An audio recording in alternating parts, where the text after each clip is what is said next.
Kaleb Jackson out of the LSU running back room. Could Kiwan Lacy be in? We've got the latest Locked on LSU. Here we go.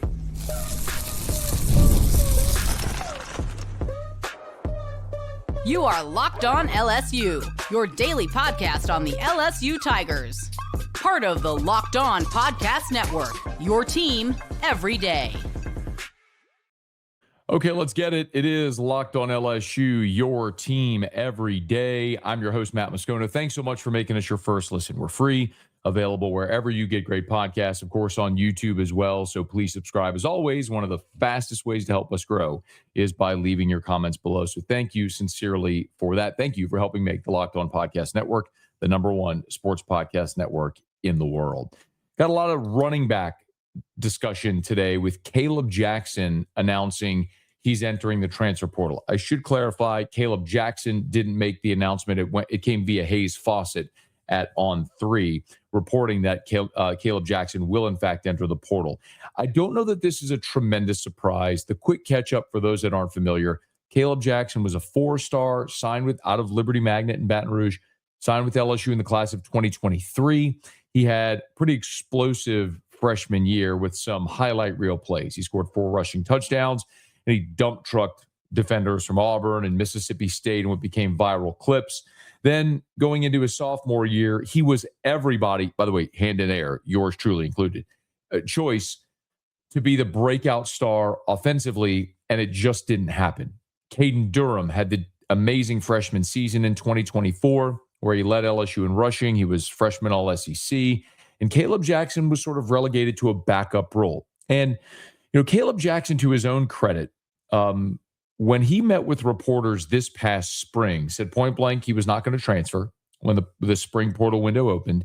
And he also talked about why he decided to stay the course. Like I said, I think they recruited me here for a reason. They like my play style. I'm different. Of course, I'm not the same back as Caden. I'm not the same back as Harlem. I'm a different back. So they're going to fit me in plays, that fit my play style. And that was my mindset to stay the course. Maybe they don't need me right here in this moment. And, that was over and over again throughout the whole season. Like, okay, when am I going to get in?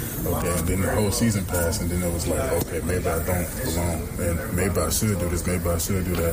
But I just, put my trust in God, put my trust in my coaches, my family, and they all told me just keep working, keep doing this, keep doing that, and here I am now. I feel like I had a better spring than I had last year. It's interesting.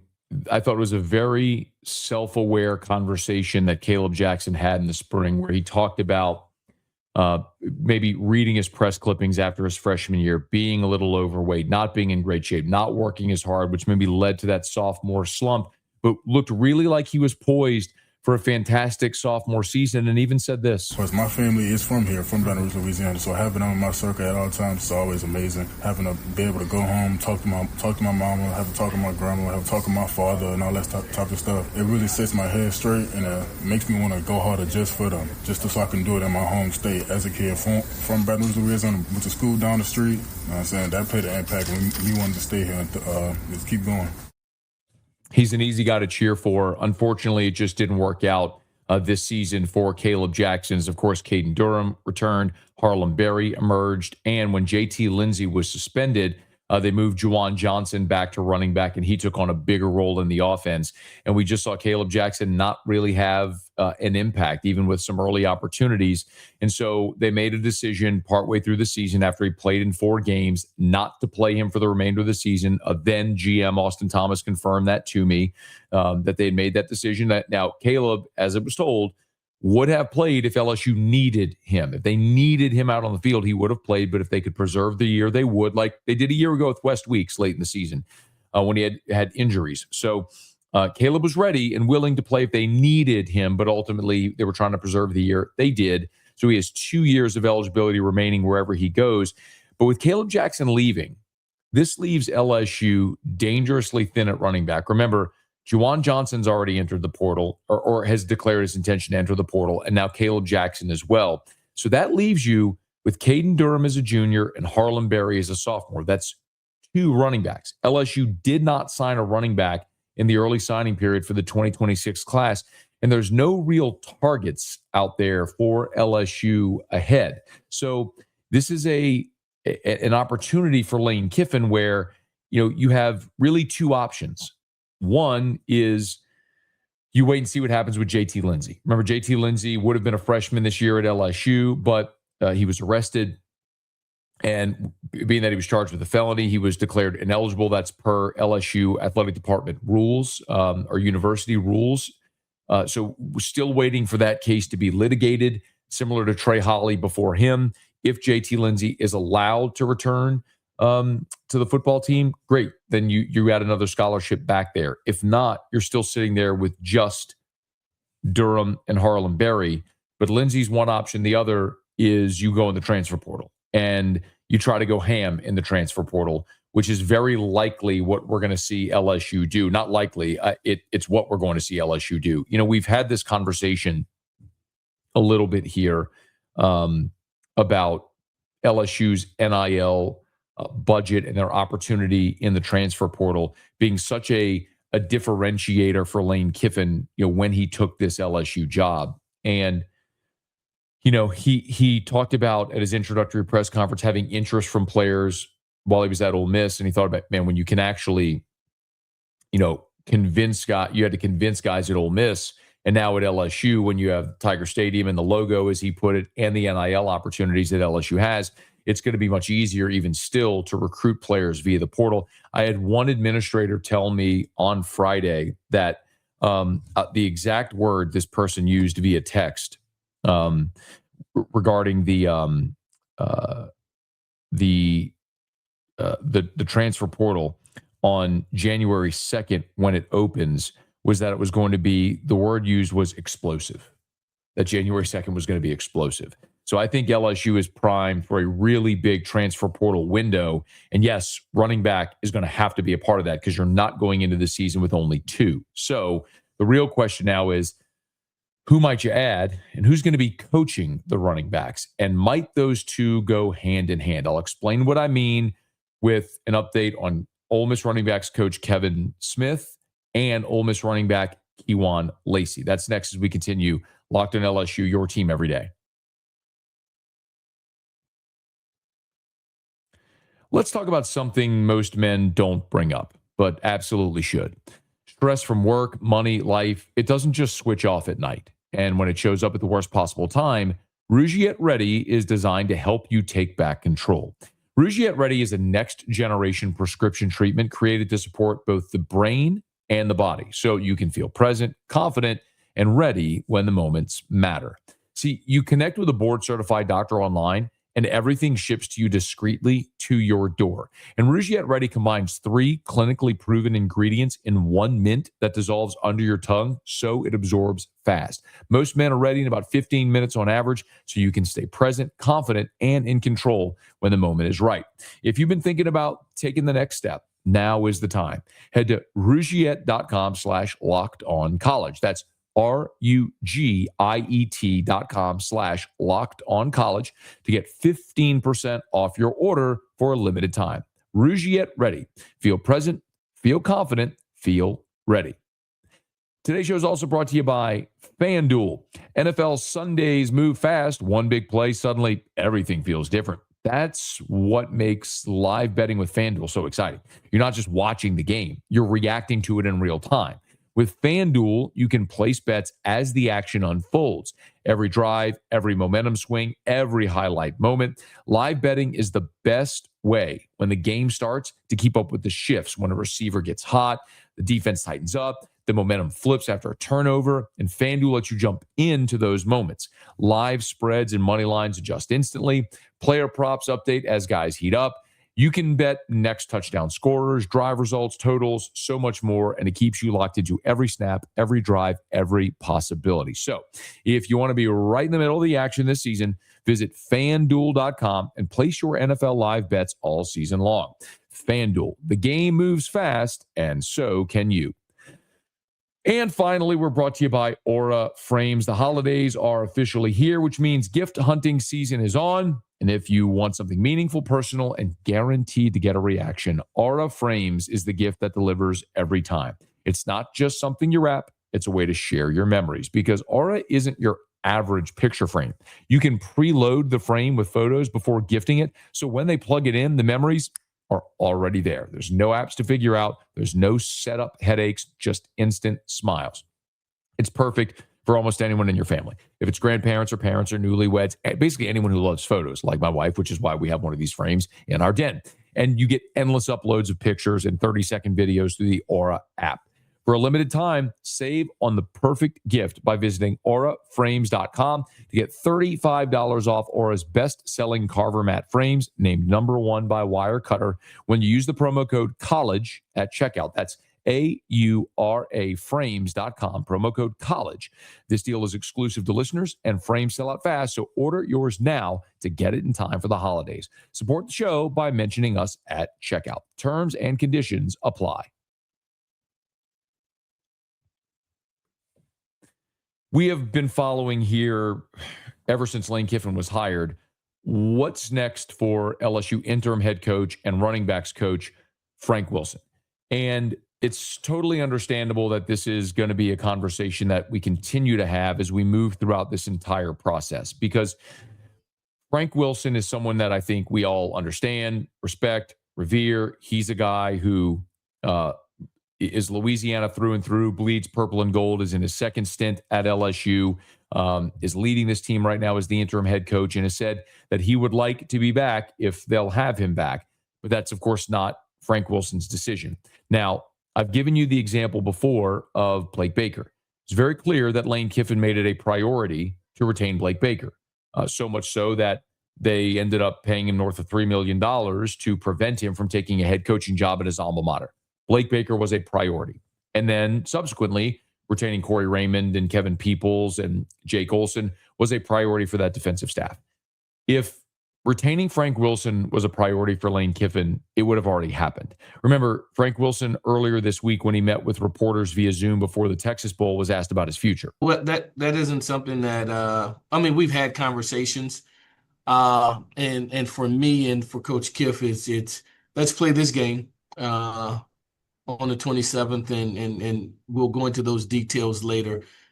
We just want to finish what we've started with this football team, with the team of 2025, give them our undivided attention before transition happens. And so until then, nothing will necessarily happen in that regard. There'll be opportunity there. Where that lies, I'm not sure. But the priority is our current football team.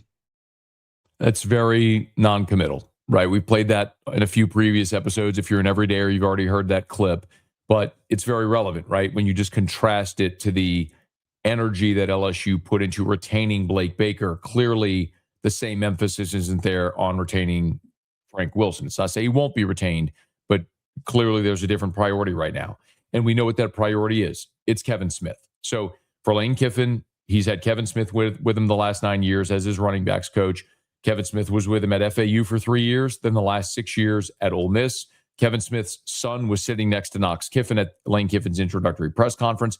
Smith did not get on the plane to Baton Rouge on that Sunday, but as I mentioned, Smith's wife and son were in Baton Rouge the next day on that Monday.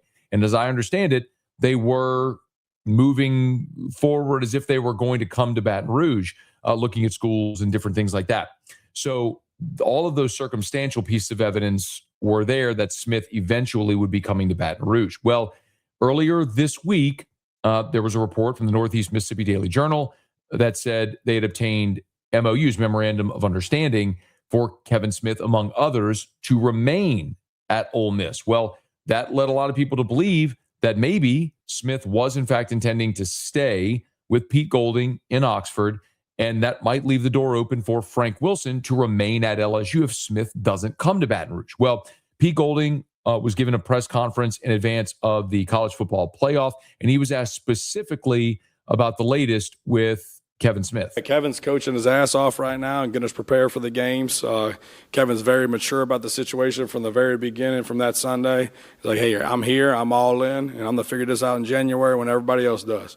and it's going to cost him, whoever that is. So he's playing how he should be. He's all in. He's focused. Like every coach is going to evaluate, their position where they're at and what's best for them and their family, and do they have better opportunities based on being a coordinator or what level they want to go to. So I have no concerns on where Kevin's mind is when he's here and what he's doing, and we'll figure that out in January.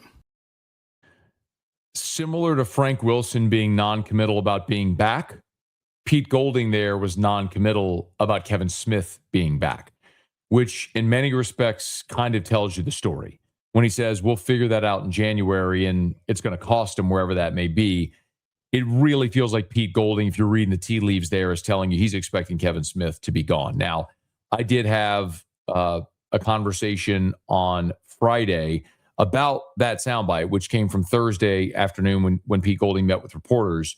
I followed up on it Friday, and a lot of the scuttle seems to be that internally at Ole Miss, they feel like Kevin Smith is going to join Lane Kiffin in Baton Rouge. Now, I'm going to give you the same caveat right now that I gave you for 6 weeks when LSU was searching for a coach. Consider everything, believe nothing, and it's not done until the ink is dry and the coach is standing at the podium being introduced. So we've already seen what feels like some ebbs and flows here in this Kevin Smith situation. But the Kiffins and the Smiths are joined at the hip. Their families are very close. Knox and Kevin Smith's son play high school football together, played at Oxford High together, quarterback, receiver. Their families are very tight-knit. As I just mentioned, Kevin Smith's son was sitting next to Knox at the introductory press conference. Kevin Smith's wife was in Baton Rouge on the day of the introductory press conference, sort of touring the city, similar to the way Layla Kiffin did a couple of weeks prior to that. So all that to say, I think there is still very much a realistic possibility that Kevin Smith ends up, after Ole Miss is eliminated from the college football playoff, in Baton Rouge as Lane Kiffin's running backs coach, which would mean there isn't a spot for Frank Wilson. Now, what that would also seemingly mean is that Kiwan Lacy could follow. So if you're not familiar, Kiwan Lacy is Ole Miss's all-conference running back. This season, he averaged 5 yards a carry, 1,279 rushing yards, and 20 rushing touchdowns, which is incredible. I mean, the 1,279 rushing yards was 9th in the country. The 20 rushing touchdowns was 2nd. His 258 carries were 3rd. He was a workhorse for Ole Miss this season, and he was awesome. And it would be an incredible coup for LSU, for Lane Kiffin, for Charlie Weiss, if they could get Kiwan Lacy. Now, part of the conversation that I had on Friday about Kevin Smith also involved Kiwan Lacy, because my understanding, having never met Kevin Smith or Kiwan Lacy, but having these conversations, is that those two seemingly are joined. If Kevin Smith stays at Ole Miss, I think Kiwan Lacy stays at Ole Miss. If Kevin Smith leaves and comes to Baton Rouge, I think there's a really good chance that Kiwan Lacy is going to go into the portal and follow Kevin Smith, Lane Kiffin, and Charlie Weiss to Baton Rouge and be an LSU running back next year. Remember, LSU has money to spend in revenue share. They have deals to be made in true third-party NIL, as we've kind of explained in some previous episodes as well. So the money will absolutely make sense. You know that Charlie Weiss and Lane Kiffin, and if Kevin Smith is here, they know how to use Kiwan Lacy, as he just ran for nearly 1,300 yards and 20 touchdowns. By the way, and counting, because Ole Miss is going to play at least in one playoff game. They win against Tulane, possibly two, because they'll play Georgia in the Sugar Bowl. So those numbers will only go up. But it sure feels like, as of right now, when you read the tea leaves, the fact that LSU's non-committal about Frank Wilson, Pete Golding's non-committal about Kevin Smith, it sort of tells you the story there. The expectation is that Smith, when Ole Miss's playoff run ends, will join Lane Kiffin in Baton Rouge. Again, I'm being speculative here. I'm not reporting anything, but it feels like, based on the circumstantial evidence, some of the conversations I've had, that is the expectation. But things can certainly change. Now, one coaching change we know has already happened is Kelvin Bolden, who just 5-6 months ago left Ole Miss to come to Baton Rouge, brought here by Austin Thomas. Well, when Lane Kiffin took the job, Kelvin Bolden right back to Oxford.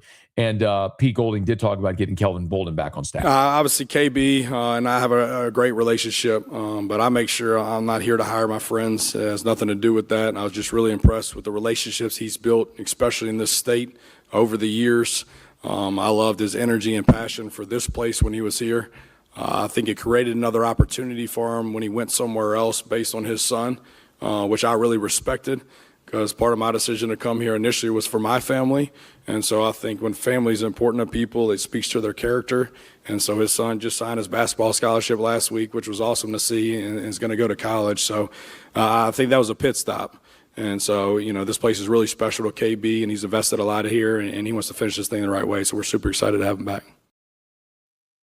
Kelvin Bolden's son was a high school basketball player in Southwest Mississippi, there in the Pine Belt, and signed to play collegiately at Pearl River Community College just about a week ago. So a great thing for the Bolden family, but for Kelvin Bolden, after just a very short 5-6 month stay in Baton Rouge, he's back in Oxford, and could see more turnover and staff shuffling between the two. And we'll see how that continues to develop. We'll certainly follow it right here on Locked On LSU. Hey, thanks so much for making us your first listen. Please, if you're listening on podcast, subscribe on your favorite podcast app, rate us, leave a review. If you're on YouTube, smash that like button, subscribe to the channel, and hit the bell so you're notified whenever we post a new video.